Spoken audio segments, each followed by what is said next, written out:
Hello मेरे प्यारे दोस्तों, welcome to my YouTube channel. और आज का हमारा टॉपिक है लोकोमोशन इन युगलिना, यानी जो आपका युगलिना होता है उनमें लोकोमोशन किस तरह से होता है। तो आज हम ये डिस्कस करेंगे। मोस्टली जो युगलिना है उसमें टू टाइप से लोकोमोशन होता है। एक होता है फ्लैजिलर मूवमेंट। ये आपका बीएससी फर्स्ट ईयर में फर्स्ट सेमेस्टर में 3 मार्क्स में यानी शॉर्ट क्वेश्चन में क्वेश्चन पुट आउट किया जाता है, जो कि काफ़ी इंपॉर्टेंट है, आता ही है। चलिए हम स्टार्ट करते हैं और डिस्कस करते हैं। चलिए हम आगे बढ़ने से पहले एक बार इसकी स्ट्रक्चर किस तरह से होती है उसको डिस्कस कर लेते हैं, जिससे आपको जब मैं मूवमेंट के बारे में बताऊंगी, फ्लैजिलर मूवमेंट और युगलिनाइन मूवमेंट, तो आपको अंडरस्टैंडिंग करने में काफ़ी ही आसानी होगी। ओके, चलिए हम डिस्कस करते हैं इसे। युगलिना के बॉडी पार्ट्स में सबसे ज़्यादा इम्पॉर्टेंट ऑर्गन होता है लोकोमोशन के लिए फ्लैजिलम, जिसे हम लोकोमोटरी फ्लैजिलम कहते हैं। जैसे आप ये देख सकते हैं फिलामेंट लाइक स्ट्रक्चर है, इसे हमने कहा लोकोमोटरी फ्लैजिलम।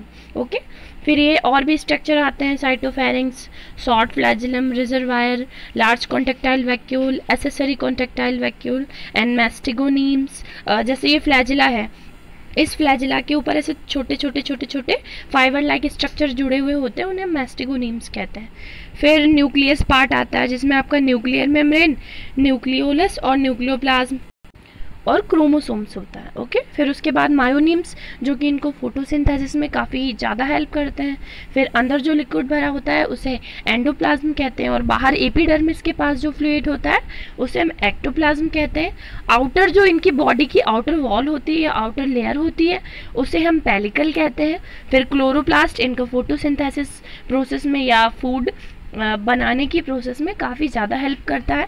और पैरामाइलिन ग्रैन्यूल्स होते हैं, जो कि फूड स्टोरेज, स्टार्च और कार्बोहाइड्रेट के स्टोरेज का काम करते हैं।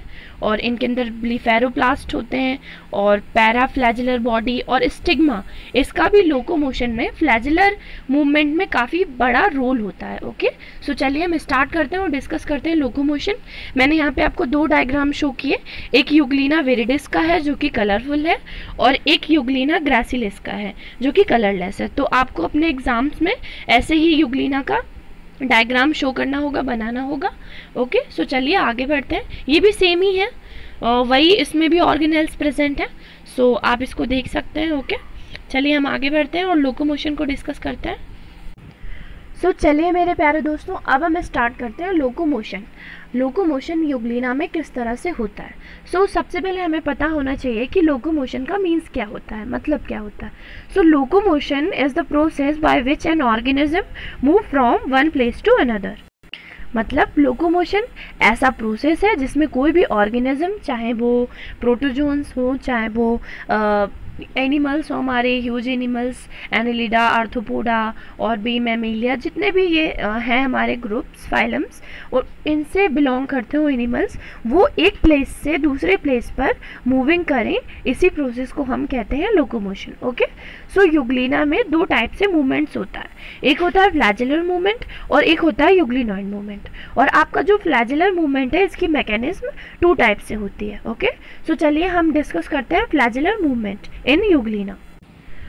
चलिए माय डियर फ्रेंड्स, अब हम डिस्कस करते हैं flagellar movement. Okay, flagellar movement किस तरह से होता है, जैसे कि आपको इसकी नेमिंग से ही समझ होगा कि फ्लैजिलर मूवमेंट का क्या मतलब है। ऐसा मूवमेंट जो कि फ्लैजिला से हो, उसे हम कहेंगे फ्लैजिलर मूवमेंट। ओके, देखिए यहाँ पर क्या है कि फ्लैजिला जो होता है वो युगलिना का जो एंटीरियर एंड होता है, जैसा आप इस डायग्राम में देख सकते हैं, इन डायग्राम में भी देख सकते हैं, जो युगलिना का एंटीरियर एंड होता है वहाँ पर लोकोमोशन के लिए फ्लैजिला प्रेजेंट होता है। ओके, और जो युगलिना है ये वाटर में 3.6 मिलीमीटर पर मिनट की स्पीड से स्विमिंग करता है। ओके, और इसके जो फ्लैजिलम है उसमें वाइब्रेशन होता है, स्पाइरल वे में इस तरह से वाइब्रेशन होता है, तो इसकी जो इधर आगे की बॉडी है ये आगे की तरफ बढ़ती जाती है। ओके, और जो फ्लैजिलम होता है वो हाईली कॉन्ट्रेक्टाइल होता है।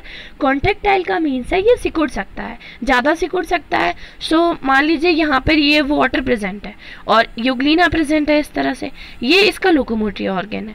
अब जब ये मूविंग करेगा, वाइब्रेशन करेगा, तो इसकी बॉडी जो होगी आगे की तरफ, फॉरवर्ड की तरफ पुट आउट होगी। ओके, आगे हम इसकी मैकेनिज्म को भी देखेंगे। सो जो वाटर है वो ड्रैग होगा और बॉडी आगे की तरफ जाएगी, फॉरवर्ड की तरफ जाएगी। ओके, सो चलिए आगे हम डिस्कस करते हैं इसकी मैकेनिज्म। सो जो आपका फ्लैजेलर मूवमेंट होता है उसकी मैकेनिज्म मेनली 2 टाइप से होती है। नंबर फर्स्ट टाइप से होती है सिंपल कॉनिकल गायरेशन और नंबर सेकंड होती है पैडल स्ट्रोक। ओके, सो हम दोनों को स्टेप बाय स्टेप डिस्कस करेंगे। तो सिंपल कॉनिकल गायरेशन में क्या होता है, सबसे पहले मैं आपको गायरेशन का मीन्स बताती हूँ। गायरेशन का मीन्स होता है कि लगातार एक ही वे में घूमना। जैसे मान लीजिए ये यूग्लिना है, इसका ये फ्लैजिला है। ओके, ये लगातार स्पाइरल वे में यहीं पर वाइब्रेशन के थ्रू मूविंग करता जाएगा, ऐसे इस तरह से मूविंग करता जाएगा। सो इसी प्रोसेस को हम गायरेशन कहेंगे। और जो ये एक्सप्लेनेशन दिया था मैकेनिज्म के लिए, सबसे पहले ग्रे और लॉर्नेस नाम के साइंटिस्ट थे, उन्होंने दिया था। और उन्होंने इस एक्सप्लेनेशन के थ्रू ये बताया कि जो फ्लैजिला होता है वो हमेशा स्टिग्मा के टूवर्ड ही लोकोमोशन करता है। जैसे मैंने अभी आपको स्ट्रक्चर में समझाया था, जैसे मान लीजिए ये यूग्लिना है, ये इस स्ट्रक्चर में इस तरह से इसका फ्लैजिला है और यहाँ पर इस तरह से स्ट्रक्चर है, उसे हम स्टिग्मा कहते हैं। सो जो स्टिग्मा है उसके टूवर्ड ही ऐसे मूवमेंट करता है। ओके, जब मूवमेंट हो रही होती है ड्यूरिंग इट्स मूवमेंट, सो जो फ्लैजिला होता है वो फ्लैजिला मूव करता है ऑब्लिक्यूली बैकवर्ड की तरफ स्टिग्मा के साइड में। जैसे मान लीजिए ये स्टिग्मा है, सो फ्लैजिला इस तरह से मूव करेगा बैकवर्ड साइड में और जो बॉडी होगी वो फॉरवर्ड इस डायरेक्शन में जाएगी आगे। ओके, और जो स्टिग्मा है ये आपका फोटो रिसेप्टर का वर्क करता है। फोटो रिसेप्टर का मीन्स है कि एक तरह से सनलाइट इंडिकेशन का काम करता है। जो सनलाइट की या लाइट की इंटेंसिटी होती है उसकी डायरेक्शन में इसको मूविंग के लिए हेल्प करता है। और आपका जो स्टिग्मा होता है ये जब इनके अंदर फोटोसिंथेसिस यानी फूड प्रोसेसिंग होती है, फूड बनाने की प्रक्रिया होती है, तब भी काफ़ी बड़ा रोल प्ले करता है। ओके, क्योंकि ये फोटो रिसेप्टर है यानी लाइट को एब्जॉर्ब करेगा। अब जब सनलाइट को एब्जॉर्ब करेगा तभी इनके अंदर जो फोटोसिंथेसिस प्रोसेस है वो हो पाएगी। ओके, सो चलिए हम आगे कुछ और इनके पॉइंट्स डिस्कस कर लेते हैं। सो माय डियर फ्रेंड्स, जो आपका फ्लैजेलर मूवमेंट है उसके कुछ जनरल पॉइंट मैंने यहाँ पर दिए हैं। जैसे आपका एग्जाम्स में अगर क्वेश्चन पूछा जाता है तो आपको इसी तरह से एक्सप्लेन करना होगा। ओके, सो देखिए मैंने क्या इनमें पॉइंट्स में बताया है। सो देखिए जो मूवमेंट होता है या हम बोल सकते हैं एक तरह से एक ही वे में फ्लैजिला की बीटिंग होना, बीटिंग ऑफ फ्लैजिला। जो पूरी बॉडी है उसको एक तरह से उस पूरी बॉडी में स्पाइरल मूवमेंट होता है, इसी टर्म को हम गायरेशन कहते हैं। मैंने अभी आपको बताया था कि गायरेशन का मीन्स क्या है, स्पाइरल वे में मूवमेंट होना। ओके, और एक ही जगह पर लगातार होते रहना, मतलब एक ही वे में। सो जब गायरेशन प्रोसेस होती है तो इनकी जो बॉडी है वो एक्सिस के जनरल डायरेक्शन में मूवमेंट करती है। जैसे ये एक्सिस है और इस डायरेक्शन में मूवमेंट करती है। ओके, सो जो ये मूवमेंट है इसमें क्या होता है, जो पोस्टीरियर एंड है बॉडी का वो स्मॉल होता है और जो एंटीरियर एंड है वो बिग होता है।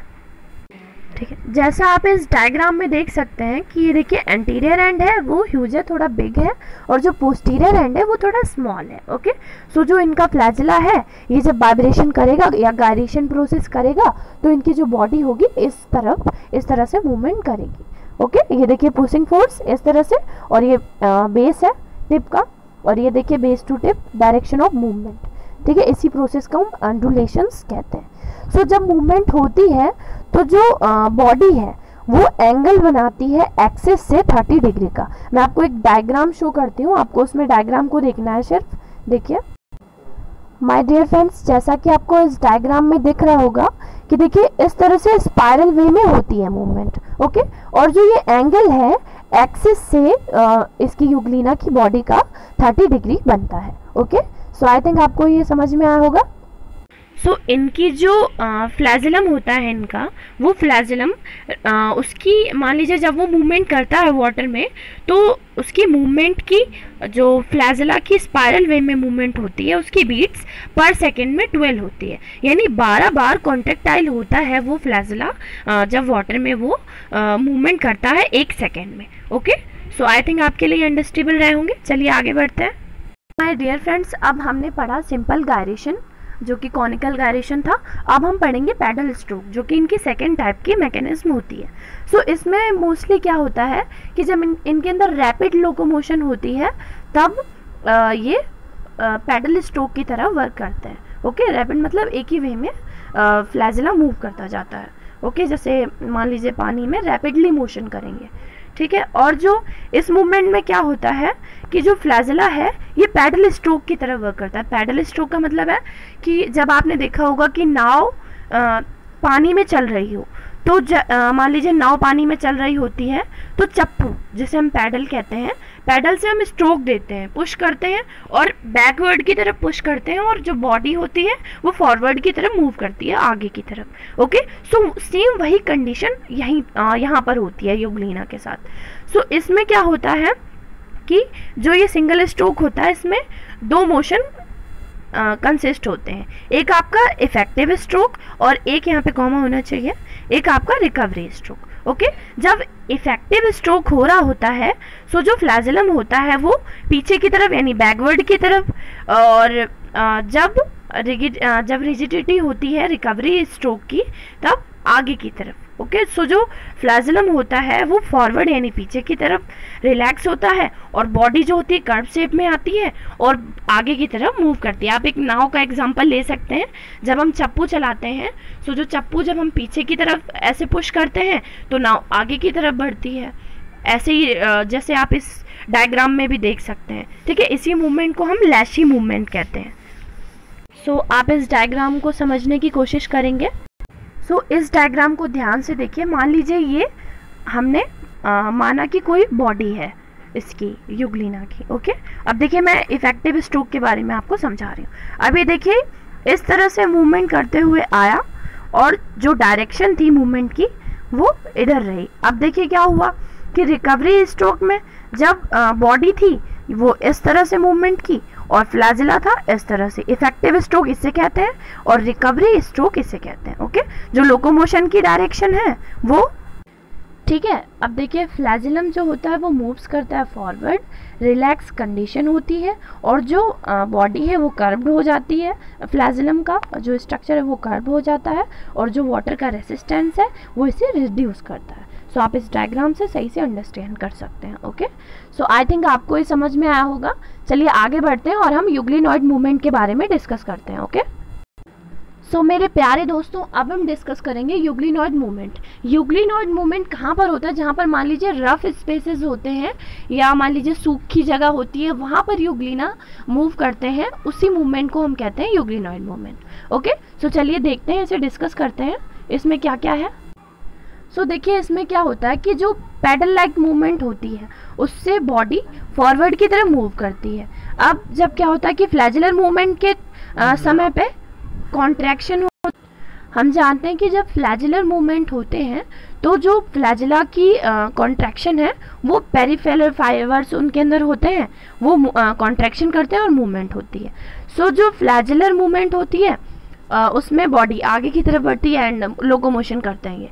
अब इस मूवमेंट में क्या होता है कि जो फ्लैजिला है वो एनर्जी पे डिपेंडेंट करते हैं, मतलब एनर्जी जो होती है वो कंज्यूम्ड होती है एटीपी की फॉर्म में, और जो एटीपी हैं वो प्रोड्यूस होते हैं माइटोकॉन्ड्रिया जो होते हैं, ब्लेफेरोप्लास्ट मैंने आपको बताया था अभी स्ट्रक्चर में ब्लेफेरोप्लास्ट प्रेजेंट होते हैं, उनसे माइटोकॉन्ड्रिया जो होते हैं वो एनर्जी लेते हैं। अब जो कि जो फ्लैजिला होता है, इसकी बॉडी होती है यूग्लिना की, उसके बेस पे प्रेजेंट होते हैं, यहाँ पर ब्लेफेरोप्लास्ट प्रेजेंट होते हैं। ओके, सो आगे देखते हैं कुछ और थिंग्स हैं इसमें। ठीक है, ब्लेफेरोप्लास्ट से हमें एनर्जी, जो यूग्लिना की बॉडी है से एनर्जी प्रोवाइड होती है। अब जब मूवमेंट होती है इस मूवमेंट को हम मेटाबॉलिक मूवमेंट भी कहते हैं। अब मेटाबॉलिक मूवमेंट क्यों कहते हैं? क्योंकि इसमें एटीपी का यूज़ होता है, और जो मान लीजिए आपका उसमें फ्लैजिलर मूवमेंट थी, उसमें फ्लैजिला वाटर के सरफेस के थ्रू आगे बढ़ता है, लेकिन इसमें क्या होता है कि बॉडी का कॉन्ट्रैक्शन होता है, उसमें फ्लैजिला का कॉन्ट्रैक्शन होता था, जैसा आप इस डायग्राम में देख सकते हैं। पहले बॉडी एकदम ऐसे लेंथी वे में थी, फिर थोड़ा सा कॉन्ट्रैक्शन हुआ, इधर फूल गई, इधर थोड़ा पिचका हुआ है, फिर देखिए एक बॉल लाइक स्ट्रक्चर बन गई, फिर आप ये स्ट्रक्चर देख सकते हैं। सो इस तरह से कॉन्ट्रैक्शन होता है, और ये जो मूवमेंट होती है ये आपकी सॉलिड सरफेस पे होती है, जहाँ पर फ्लैजिला का अब्सेंस होता है। ठीक है, फ्लैजेला एब्सेंस होगा तो एक तरह की ये कॉन्ट्रैक्शन वाली मूवमेंट करेंगे। ठीक है, उसमें क्या होगा कि इनकी बॉडी कॉन्ट्रैक्ट होती जाएगी, आप इस डायग्राम से समझ सकते हैं। ठीक है, और इस बॉडी में जो मायोनीम्स होते हैं, मैंने बताया था आपको कि फ्लैजेला जो होता है उसके यहाँ पर फाइबर लाइक स्ट्रक्चर प्रेजेंट होते हैं, वो क्या करते हैं, वो भी कॉन्ट्रैक्ट होते हैं और परफॉर्म करते हैं एक तरह की रिगलिंग मूवमेंट। रिगलिंग मूवमेंट का मतलब है, मान लीजिए एक तरह से आपने देखा होगा स्नेल्स जैसी मूवमेंट करते हैं, वैसी मूवमेंट। सो आई थिंक आपको समझ में आया। अब क्या होता है कि रिजल्ट क्या होता है, जो वेव इनकी कंस्ट्रक्ट होती है, पूरी बॉडी कॉन्ट्रैक्ट होती है और वेव इनकी कंस्ट्रक्ट होती है।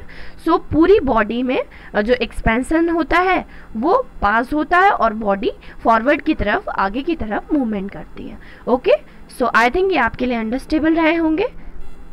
मेरे प्यारे प्यारे दोस्तों, thank you so much for watching my video. अगर आपको मेरा कंटेंट अच्छा लगा हो तो मेरे चैनल को लाइक, शेयर एंड सब्सक्राइब कीजिए। और मैंने आपके बीएससी फर्स्ट ईयर से रिलेटेड काफ़ी चीज़ें अपलोड की, काफ़ी टॉपिक्स अपलोड किए हैं, तो आप उनका लिंक डिस्क्रिप्शन में देख सकते हैं और आप प्लेलिस्ट भी देख सकते हैं पूरी। सो तब तक के लिए अपने आप को सेफ रखिए। Bye bye, take care.